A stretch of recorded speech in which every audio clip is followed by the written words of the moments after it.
భారత్ పైన అమెరికా పాక్ భారీ కుట్రకు తెరలేస్తున్నాయి. అమెరికాకి పాక్ ఆర్మీ చీఫ్ మరోసారి వెళ్ళబోతున్నాడు. ఈ పిచ్చి కుక్క మరోసారి అమెరికా వెళ్ళబోతుందట. అసలు విషయానికి వస్తే ఇటీవల కాలంలో డొనాల్డ్ ట్రంప్ అనేక రకాలుగా భారత్ని కొన్ని హింసలకు గురి చేస్తున్నాడు. భారత్లో ఒక రకంగా చెప్పాలంటే కుట్రలు పన్నుతూ కుయుక్తులు పన్నుతూ భారతీయ ఆర్థిక వ్యవస్థని పూర్తిగా కుప్పకూల్చే ప్రయత్నం చేస్తున్నాడు.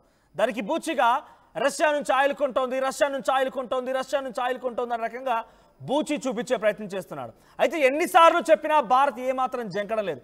నువ్వెవడివి మేము ఎక్కడ కొనాలో చెప్పడానికి, మా ఇష్టం కదా అనే రకంగా చాలా క్లియర్గా ధైర్యంగా తెగింపుతో మన భారత ప్రభుత్వం ఉంది. కానీ ఇదేది చాలదన్నట్టుగా ఇక ఎత్తి చెప్పిన భారత్ వినకపోవడంతో పాకిస్తాన్, మన శత్రు దేశం పాకిస్తాన్ దగ్గరికి వెళ్ళి ఆయిల్ రిజర్వ్స్ సంబంధించిన పెట్టుబడులు పెట్టడానికి సిద్ధమైపోయి ఆ తదుపరి అక్కడి నుంచి ఏకంగా యుద్ధ సామాగ్రిని కూడా అందించడానికి సిద్ధమవుతున్నాడట. టారిఫ్లు తగ్గించేశాడు. టారిఫ్లు 19% టారిఫ్ని కుదించేశాడు.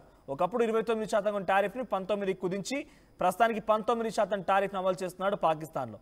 ఇవన్నీ చాలదన్నట్టుగా మరోసారి ఆసిమ్ మునీర్ గారిని ఆతిథ్యం ఇస్తూ అమెరికాకు పిలుస్తున్నాడు డొనాల్డ్ ట్రంప్. గతంలో కూడా 250th యానివర్సరీ, అమెరికాకు సంబంధించిన ఆర్మీ 250th యానివర్సరీ సెలబ్రేషన్లో ఒక భారీ పరేడ్ని కూడా అమెరికా నిర్వహిస్తే ఆ పరేడ్లో ముఖ్య అతిథిగా హాజరైంది ఈ పిచ్చి కుక్క ఆసిమ్ మునీర్, ఫీల్డ్ మార్షల్.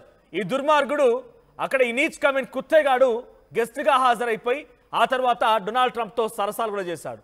రాత్రికి వెళ్ళి డిన్నర్లు చేయడాలు.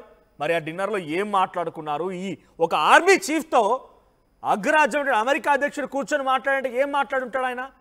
అయితేనేమో డిఫెన్స్ సంబంధించి మేము కొంత ల్యాబ్స్లో ఉన్నాము, మాకు ఎయిర్ డిఫెన్స్ సిస్టాన్ని ఇవ్వండి అని చెప్పి గతంలో అమెరికాకు సంబంధించి ఒక ప్రతినిధుల బృందం వెళ్ళింది పాకిస్తాన్ నుంచి.